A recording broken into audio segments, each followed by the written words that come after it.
Happy birthday, Mr. President. Happy birthday to you. Happy birthday. God bless. God damn. I hope I never have to see another old woman sing that song again. Was it as bad as Skylar for Breaking Bad? Did Breaking Bad clearly rip this scene off? Too many questions, but The Sopranos, after a run of some good episodes in a row, stunk the joint out, damn it. It's the Sopranos way. I'd love to sit here and go, oh, I'm shocked that we got a bad episode, but I'm really not. And I've come to expect this now. See, every time you get a couple of episodes that you like, then you just need to sit back and realise, nope, one of the next few episodes is going to be pretty damn poor. And this was it. All of a sudden, we see a bunch of funerals happen. I mean, couldn't remember last time we had a funeral. All of a sudden we get like 5 in one episode. No, The Sopranos does a lot of funerals. It was probably last episode. It's been a while since we had a funeral. Tony knew nothing about this woman. All of a sudden, this woman takes up half the screen time.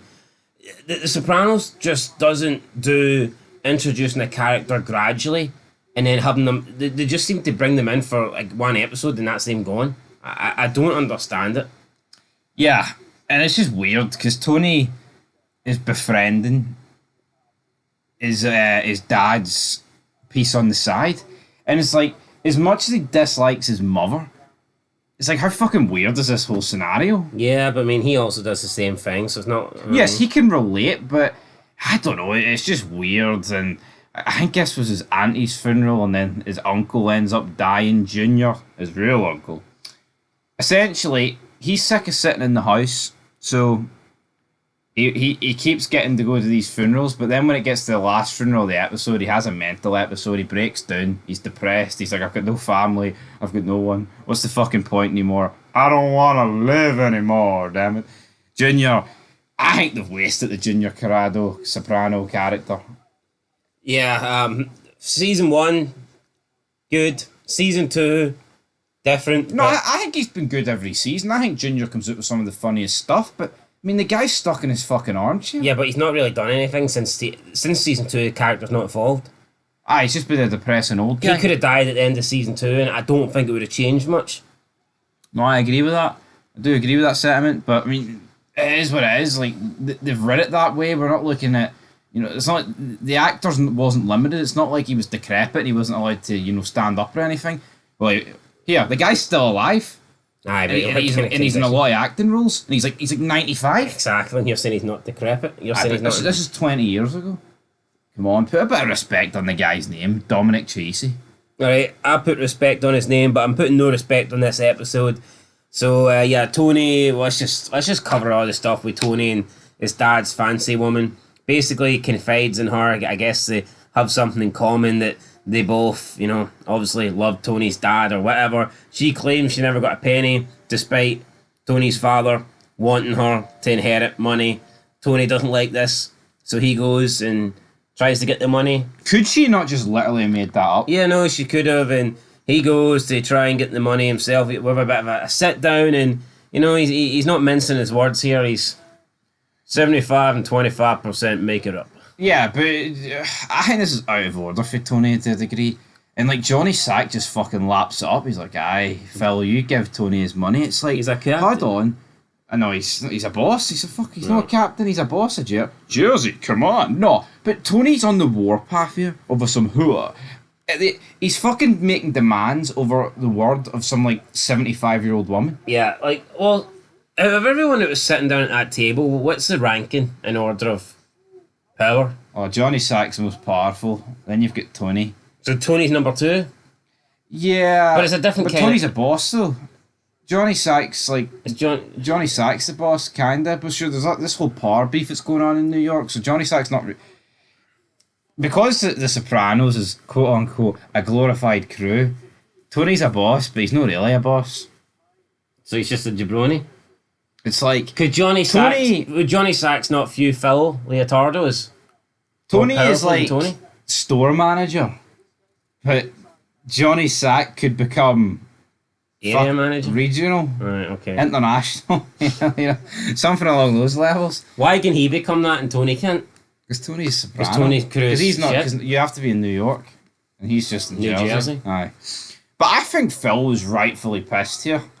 It's like Tony. I think Tony was out of line. Is Phil on level? Is he on terms with Tony, or is he a wee I bit can't. below? I can't. No, he's below Tony. He's not a boss. But I mean, obviously Silvio's a consigliere. He was there.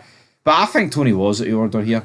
Hesh is demanded to give 75% of the money, while Phil's demanded to give 25%. I can't remember the exact fee, but I think Hesh has got a point. He's like, yeah, well, I never trusted the woman. Why I gave her $500. Why should I give her any more? There was nothing written in contract. True. But I think Phil took this worse than Hesh. He did. No, Hesh just seemed to have paid it, to be honest. But then Tony chases Phil around fucking, I don't know where it was. Awkward car chase for whatever reason. Where are you going? Where's my money? I mean, it was a pretty funny scene. Phil throws the ice cream out the window. He crashes. Tony chokes him. He's like, you better have my fucking money by tomorrow or else I'll batter you. How's his neck? Oh, I found 911. He's alright. I probably thought this was a scene of the episode. We also had Chris, him and his sponsor, JT, who's a writer, gets into gambling debt in the poker game. Oh, we haven't seen that before. Fuck me. It felt like we were just ripping off the T1000 here, didn't it? Yeah, and you know what? It just feels so disingenuous. Chris is like, oh, I can help you. Why didn't you call me? Maybe because you borrowed the money and you started beating the shit out of him and you're taking his car to get payments. I guess Chris was kind of fair to him. Chris could... I mean, kind of fair, but he's got him over the barrel, hasn't he? No, he has got him over the Chris barrel. is acting like, oh, I'm your friend. Are you really? Or is this just an opportunity for Chris to make money? Yeah, I get that, but I mean, the guy still owes Chris a lot of money still. He does, but he's going to get it back with interest. He's the one that's dug himself this hole. A real friend would have helped him out and not took any interest. Yeah, but it would have been a sign of weakness for Chris. He's not his friend, he's some fucking guy at the end of the day.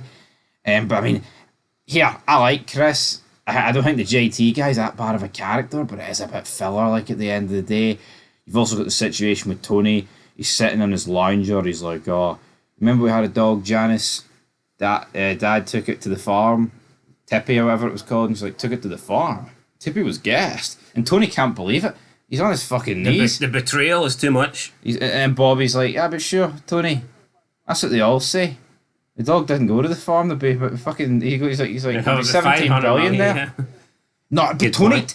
Tony, you know, no wonder Phil's like it's a glorified crew. Imagine Johnny Sack taking this bad. It's not What do you mean the farm's not real? What? Yeah, it's not a legit team, like. Yeah, and then like the scene was just singing happy birthday, man. But what I would say is, at least here, it's like Tony was actually looking at it like, holy fuck. This is like some sad nostalgia. Like, see in Breaking Bad, they were trying to put over Skylar. Yeah, it seemed like here Tony realised, you know, I don't want this anymore. Yeah, what am I doing? I'm done. What am I doing here? And I think that'll probably be the last we see of her. I think it is. The episode ends with Tony bragging to like Artie. Oh yeah, she slept with JFK for 3 years, brother, even though it was like a one-time thing. Who cares if some 80-year-old? Back in the day. Tony is bragging, right? Because his dad used to sleep with a woman that used to sleep with JFK. It's a bit fucking weird, isn't it? But No, Tony Soprano's a bit weird, so It kind of is makes weird. sense. But Because see, at the end of the day, right, Tony is in a position of power. He can pretty much sleep with any woman he wants here. Why is he bragging about some 75-year-old woman that used to sleep around with like JFK and his dad, the Artie? And Artie's lapping it up like it's fucking, you know, filet mignon.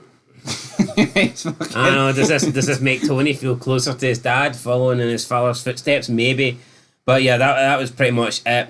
Look, there was a couple of things that I liked about the episode, but I think The Sopranos always give you something funny, but I mean, it's like, I need a bit more than that. I didn't like it. There was a few things in the episode I did like, but overall I don't think it was great. I'm going to give it... I'll give it a 4. 4. Yeah, Well, there we go. 4. Two set of 4s.